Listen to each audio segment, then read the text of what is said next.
Let's solve the questions. Okay, limit 1 upon n is 0. Like in previous class I explained the convergence of sequence. Before going to the next topic, let's solve some questions. Okay, so the topic is convergent, okay, of sequences. So we prove that this limit is equal to 0, although we know the value is absolutely true, but is for now proof. Okay, now the convergence of definition says that,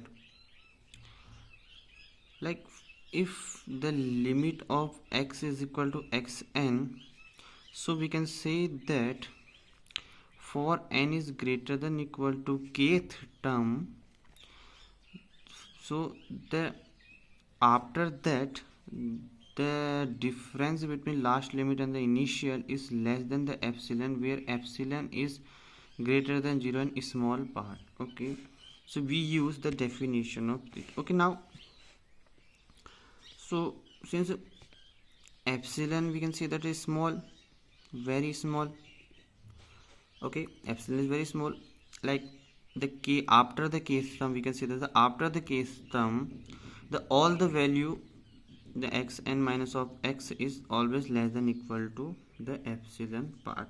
Okay, now the main solution.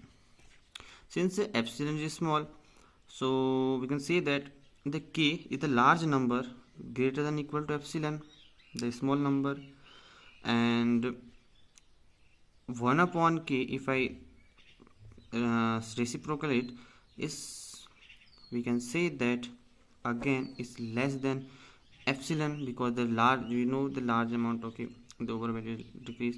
This we can say the equation 1, and we know that, okay, like n is greater than equal to k, we can say that the 1 upon n is less than k, and we can also say that the 1 upon n is less than equal to 1 upon k, and we know that this 1 upon k is again from the equation 2. We can say that from both, we can say that 1 upon n, okay, is less than 1 upon k and is less than epsilon. So we can say that 1 upon n is less than epsilon. So according to the proof, by the using this proof, like say this is the a, so by the a we can say that, by a we can say that 1 upon n minus of the final limit 0 is less than epsilon. So 1 upon n is less than epsilon. This was we proved. Okay, the second question is, okay, the second question is quite interesting. We say that 1 upon limit of n square plus of 1 is equal to 0. Although the answer is very obvious by intuitive way, but we can solve it. We use the same logic. By the we can use the method 1. I like it. So like the n, we know this is greater than equal to k, and we also know this k is greater than equal to epsilon, because k is the large number. After that term, the all value, like after this definition, we can say that all the x n minus of x is less than epsilon when we k is greater than, after definition of n is greater than equal to k. Okay, so n is greater than equal to k, the square of n is always greater than equal to k square. If we add n square plus of 1 in the both sides, we can see that also is greater than equal to both sides. The reciprocal is same, like 1 upon n square plus of 1 is less than 1 upon k square plus of 1.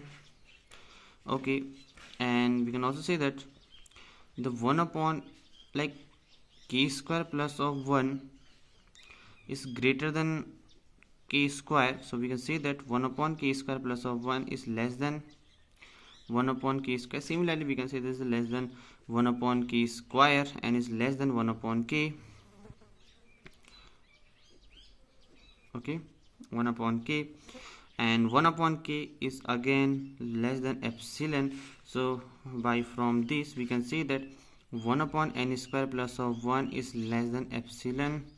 So we prove like 1 upon n square plus of 1 minus of 0 is less than epsilon. This was the hence proved, like 1 upon n square plus of 1 less than epsilon. And second method we can use here, like method 2.